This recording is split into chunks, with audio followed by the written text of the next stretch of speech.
Assalamualaikum sahabat yang budiman sekalian. Akhir-akhir ini kita mendengar bahwa adanya ancaman krisis pangan. Hal ini dilandasi oleh prediksi oleh BMKG atau klimatologi, adanya kemarau panjang di MK2. Ya dikait-kaitkan dengan setelah wabah COVID-19 gitu ya. Padahal perlu ditelusuri juga relasinya di mana gitu. Tapi yang menarik, isu ini sudah berembus di Twitter dan dihubung-hubungkan dengan ketahanan pangan, kebijakan pemerintah, positif minusnya. Nah, di sini saya akan berusaha menghitung, memprediksi, memforecasting produksi pangan kita, especially beras ya, di tahun 2020. Saya menggunakan data FAO. Kenapa saya menggunakan data FAO? Yang pertama, beberapa di antara kita juga ada yang kurang nyaman atau kurang percaya dengan data Kementerian Pertanian, data BPS, dan lain-lain. Yang kedua, dengan data ini saya akan menggunakan metode time series yang pernah saya share di blog atau video-video yang ada di channel Catatan Budi ini. Jadi, kita akan bermain-main yang sedikit serius gitu ya. Nah, ini datanya sudah saya buka. Saya akan melihat kecenderungan datanya, tren datanya.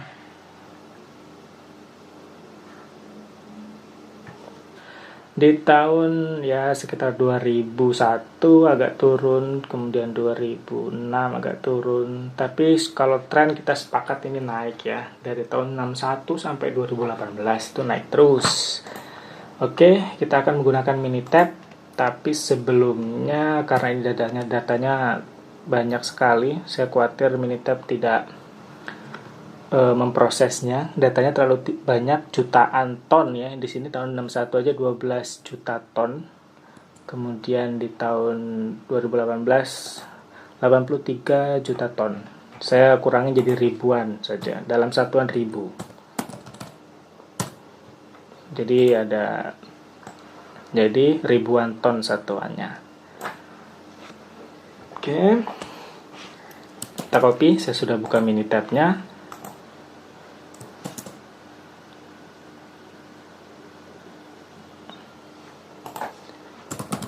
Beras.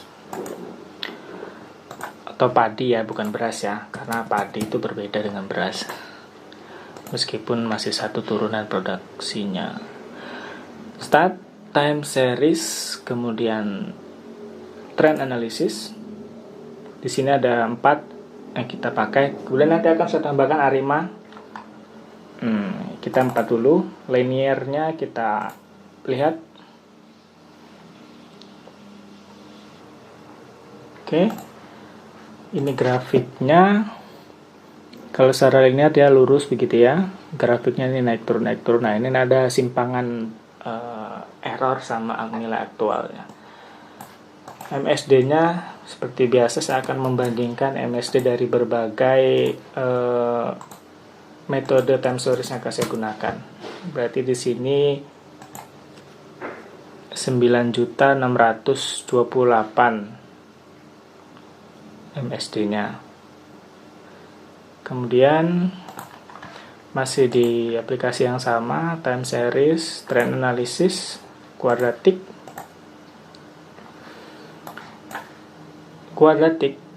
Ini agak melengkung begitu. Nah, ini juga memiliki mean square deviation-nya sekitar 8 juta.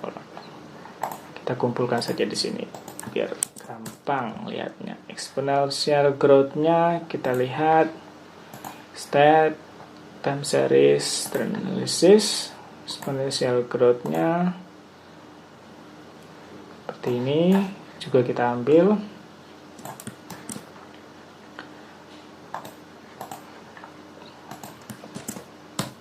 Oke, kemudian kurva S-nya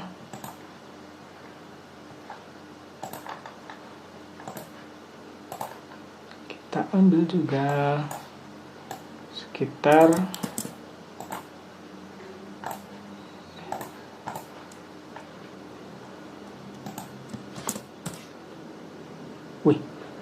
tinggi ya. Jadi kalau di sini kita prefernya ke kuadratik karena 8 juta. Tapi masih ada lagi single eksponensialnya belum kita coba. Kita lihat single eksponensialnya, kita optimalkan saja pakai ARIMA.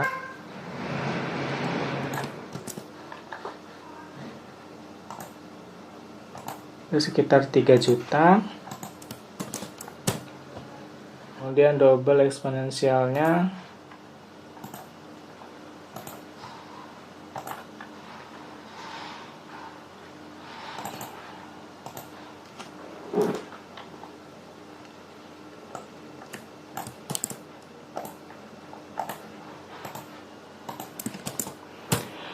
ya, kalau ngelihat dari tren ini, error-error ya, ini kan MSE ya, MSD atau MSE, mean square error atau mean square deviation, ya artinya jumlah dari kuadratik error. Error itu selisih antara nilai aktual dengan nilai forecasting yang dihasilkan oleh model. Modelnya ini linear, kuadratik, kurva S, dan lain-lain.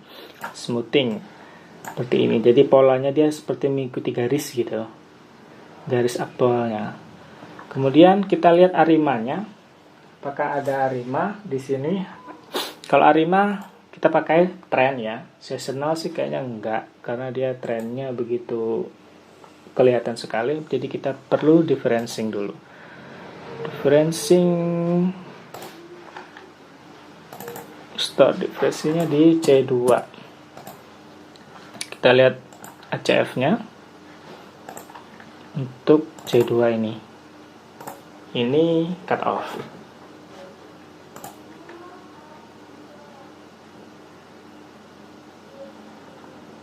Kemudian kita lihat PACF.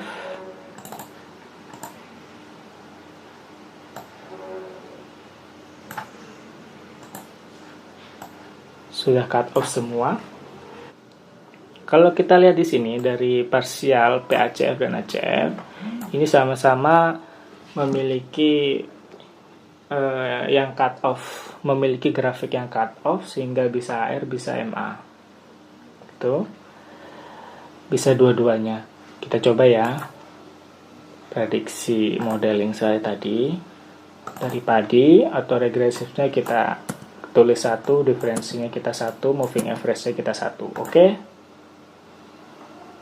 P value MA-nya kelihatan di sini lebih signifikan, artinya MA-nya itu lebih signifikan dibandingkan autoregressionnya.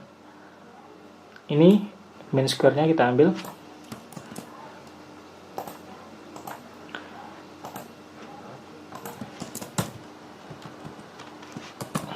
ARIMA 1,1,1. Dapat nilai yang lebih kecil lagi dibandingkan double exponential smoothing. Kita coba model ARIMA yang lain karena itu belum fix. Biasanya kita coba yang mendekati. Saya agak curiga di P value ini karena MA-nya lebih sangat dominan signifikannya. Saya coba AR-nya saya hilangkan. Sebentar. AR-nya 0. Berapa kalau dapat ini? MS-nya 24, ternyata masih lebih baik yang tadi. Atau saya coba lagi diferensinya 2 kali. Moving average tetap 1. Artinya saya tetap masih cenderung ke moving average tadi ya. Kita lihat P value-nya oke, 0. Kemudian mean square-nya lebih kecil lagi. Kita dapatkan yang lebih kecil. 2,2. Jadi di sini adalah ARIMA 021. Nah, untuk metode penjelasan metode ARIMA, kenapa tiba-tiba saya menebak MA sekian, AR sekian, silahkan lihat lagi catatan Budi video yang lain tentang time series. Sepertinya saya sudah lengkap di situ jabarannya. Karena ini adalah sifatnya lebih ke arah penggunaannya ya. jadi bukan tutorial dari awal. Kita menggunakan ARIMA 0, 2, dan 1 untuk memprediksi padi Indonesia tahun 2020. Pertanyaannya, kok simpangnya terlalu tinggi ya? 9 juta, 8 juta, 29 juta, 3 juta, 2 juta, 2 juta. Apa nggak terlalu riskan gitu ya untuk memproyeksikan? Nah, saya membandingkan dari di sini USDA ya, juga secara reguler melakukan proyeksi tentang produksi. Kita lihat di sini memang range-nya memang seperti itu. 2,1 million metric tons. Untuk padi sendiri itu tertingginya 13,3 juta ton errornya. Ini kan perbedaan antara forecast dan estimasi final. Ini adalah USDA menggunakan satelit. Dijelaskan juga di sini juga ada Indonesia segala macam. Yang saya mau tampilkan di sini bahwa error ini ya make sense lah, jutaan, karena pun di tingkat global juga seperti itu. Lanjut ya, ARIMA 0, 1, dan 2. Setelah itu kita menggunakan ARIMA 0, 1, 2. Nah, kita akan memproyeksikan tahun 2020 itu seperti apa. Ya, ini data Joristat, time series, ARIMA. Kemudian forecast-nya kita 3 saja dari 58. Kemudian C3 store-nya oke. Graph-nya kita juga pilih, time series sudah diklik. Oke. Nah, ini adalah grafik dari forecast-nya. Jadi dari time series sebelumnya naik turunnya ini ARIMA memprediksi bahwa kalau dari batas bawah itu di tahun 2020 itu sekitar 86, atau forecast-nya itu tadi forecast-nya 86, lower limitnya 82 dan upper limitnya 90 juta ton gabah. Hasilnya ada di sini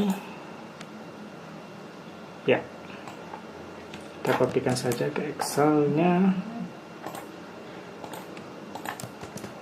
Jadi tahun 2020 ini adalah forecast, lower, upper. Data yang kita ambil adalah data yang periode ke-60, karena data tadi berhenti di tahun 2018 dengan 58 data. Artinya 59 ini adalah tahun 2019, 2020, 2021. Jadi ini forecast-nya, kemudian lower-nya,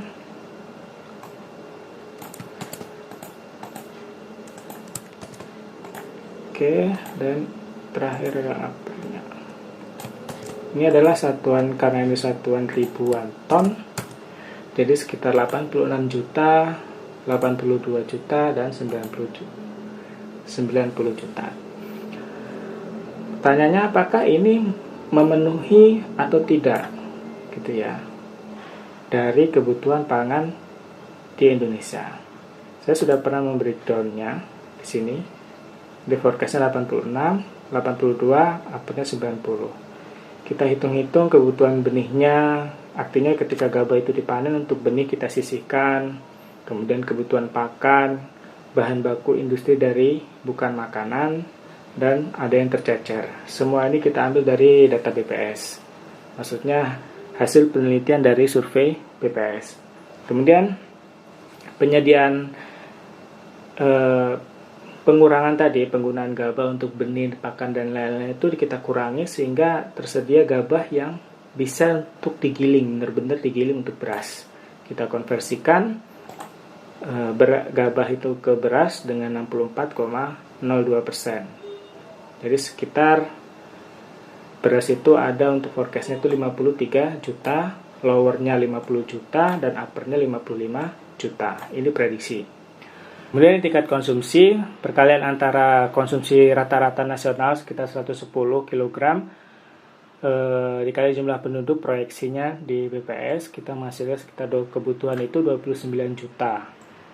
Jadi kalau dikurang-kurangin masih ada sekitar 9 juta untuk forecast, atau lowernya 7 juta, atau uppernya 12 juta sisa atau surplus dari produksi gabah tersebut. Lalu pertanyaannya, apakah forecast ini bisa mencerminkan keadaan yang sebenarnya? Nah, untuk menjawab pertanyaan tersebut, kita juga akan membreakdown tentang isu kekeringan tersebut. Nah, kalau kita lihat, isu kekeringan tersebut itu tidak mencakup atau meliputi semua wilayah yang ada di Indonesia. Jadi ada sekitar 10 provinsi yang akan terimbas kekeringan tersebut dengan persentase sekitar 7% secara rata-rata. Jadi misalnya Jawa Barat sekitar 141.000 hektar, sedangkan luas baku di Jawa Barat itu sekitar 927.893, ini sekitar 15,2%. Yang tertinggi akan merasakan ini adalah Sulawesi Selatan sekitar 21% dari luas baku yang dimilikinya. Nah, artinya analisa selanjutnya akan sangat membantu jika dihitung berdasarkan di masing-masing wilayah. Jadi tidak secara nasional. Kalau secara nasional, kita lihat seperti ini, kenapa grafiknya landai terus gitu, tidak ada tiba-tiba langsung turun secara drastis gitu. Ini karena pada saat terjadi anomali iklim di tahun-tahun sebelumnya, itu provinsi-provinsi yang lain itu menutupi dari provinsi-provinsi yang mengalami kekeringan. Jadi alangkah lebih baiknya forecastingnya itu dilihat di masing-masing provinsi. Seperti yang sudah saya lakukan di Maluku, pernah menulis perubahan iklim produksi tanaman pangan di Provinsi Maluku. Nah, ini kita lihat grafiknya seperti ini.